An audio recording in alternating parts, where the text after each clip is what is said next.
Jusqu'à 9 h, Good Morning Business. Ah là, c'est le dossier passionnant. N'arrêtez pas pendant la pub avec Rodolphe Bonas, le président du groupe CACOM, expert de la grande distribution. Cette fois-ci, on va pas parler du veto potentiel du gouvernement. On ne sait pas d'ailleurs si c'est pas un coup de billard à 3 bandes.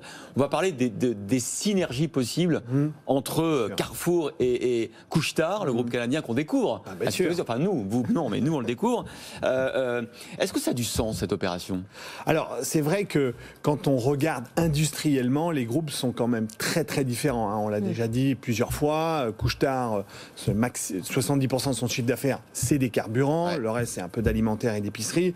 Carrefour, c'est le grand professionnel de l'alimentaire en France et à l'international. Donc, ça peut paraître un peu le mariage de la carpe et du lapin, mais quand on y regarde un peu de plus près, on va se rendre compte tout de suite qu'il y a déjà une intelligence territoriale. Et ça, c'est pas rien. Ça veut dire quoi? Ça veut dire que d'un côté, Couche-Tard, le nord-américain, parce qu'il est au Canada et aussi aux États-Unis, est aussi présent en Europe, mais plutôt Europe de l'Est, c'est-à-dire Pays-Baltes, Scandinavie, Pologne, exactement.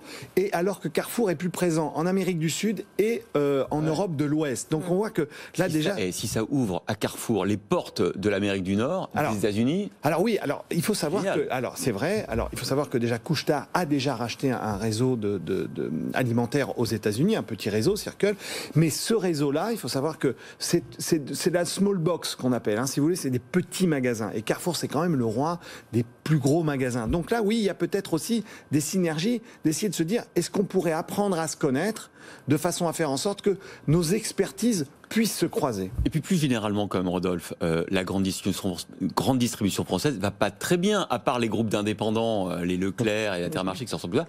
Les grands groupes, ils sont en restructuration permanente. Bompard, ça fait 3 ans qu'il mène avec un certain succès. D'ailleurs, son plan de repositionnement, Casino, n'en parlons pas. Il y a peut-être un moment où il va falloir changer de dimension, effectivement, et s'allier. Alors c'est vrai que l'alliance, vous savez, dans le monde du commerce, on dit souvent big is beautiful. Pourquoi? Parce que plus vous massifiez les achats, plus vous obtenez finalement la clé directe au côté magique, c'est la baisse des prix, parce que vous allez pouvoir négocier. Voilà, exactement. Vous allez pouvoir négocier, et c'est vrai que ces éléments de concentration sont importants. Alors le marché français est un marché un peu atypique quand on regarde le commerce du marché français. Pourquoi? Parce que vous l'avez dit, il est fait d'indépendants qui sont des territoriaux, des ultra locaux, puisque ce sont souvent des patrons de magasins qui s'allient pour fabriquer des Leclerc, des Intermarchés ou encore des Système U, et puis des intégrés. Des Auchan, des Casinos ou bien encore des Carrefour. Et c'est vrai que les deux mondes ont vécu à la fois à leur apogée et aujourd'hui. Les gros intégrés sont challengés par les indépendants, mais ces intégrés sont souvent déployés à l'international, alors que les indépendants ne le sont pas. Et donc, ça veut dire quoi? Ça veut dire que les alliances sont possibles dans le monde intégré, c'est-à-dire des Carrefour, des Auchan, des Casinos peuvent fabriquer en fait avec des géants du commerce mondial quelque chose, alors que les intégrer, c'est beaucoup plus compliqué. Qu'en disent les actionnaires de Carrefour? Alors, j'en sais rien. Je ne sais pas. Ce que l'on sait, c'est que tout ça s'opère quand même dans un climat qui semble être assez amical. C'est-à-dire, on sent que les conversations existent. Ça veut dire qu'il y a du respect et de l'écoute mutuelle sur ce dossier.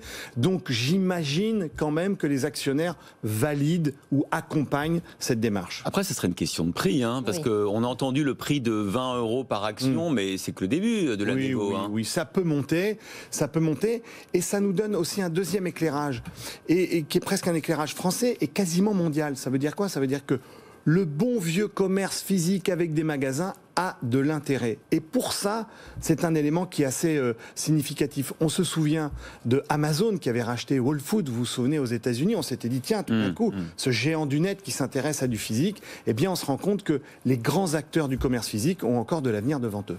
Sur le marché français de la grande distribution, comment vous avez observé au cours des dernières années ces tentatives de repositionnement et de Carrefour, et d'Auchan, et de Casino? Est-ce que Auchan, c'est celui qui a quand même réussi la meilleure transformation ou pas?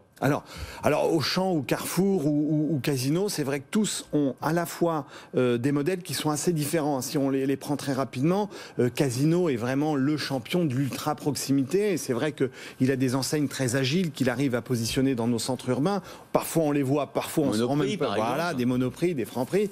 Voilà. Et puis de l'autre côté, on a des acteurs qui sont plus massifs, c'est-à-dire qui viennent plus de monde de l'hypermarché. Mais ils sont tous mis des corners dans les villes. Oui, tous. Alors, ils ont développé la proximité pour une raison très très simple, c'est que le modèle historique qui a fait le succès des années 50, 70, vous vous souvenez, qui était l'hypermarché, ce modèle est fortement malade. Et donc, du coup, il a besoin de se réinventer. Donc, on peut considérer, oui, que Carrefour est dans cette transformation.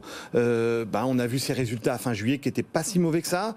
Et il annonce des résultats à fin d'année qui ne sont pas si mauvais. Donc, si un retournement s'opère, c'est tant mieux pour lui, et puis tant mieux pour aussi le marché du commerce français. Merci beaucoup Rodolphe Bonas Merci. pour CACOM d'avoir commenté ce dossier qui nous passionne, hein, Sandra. Mais oui.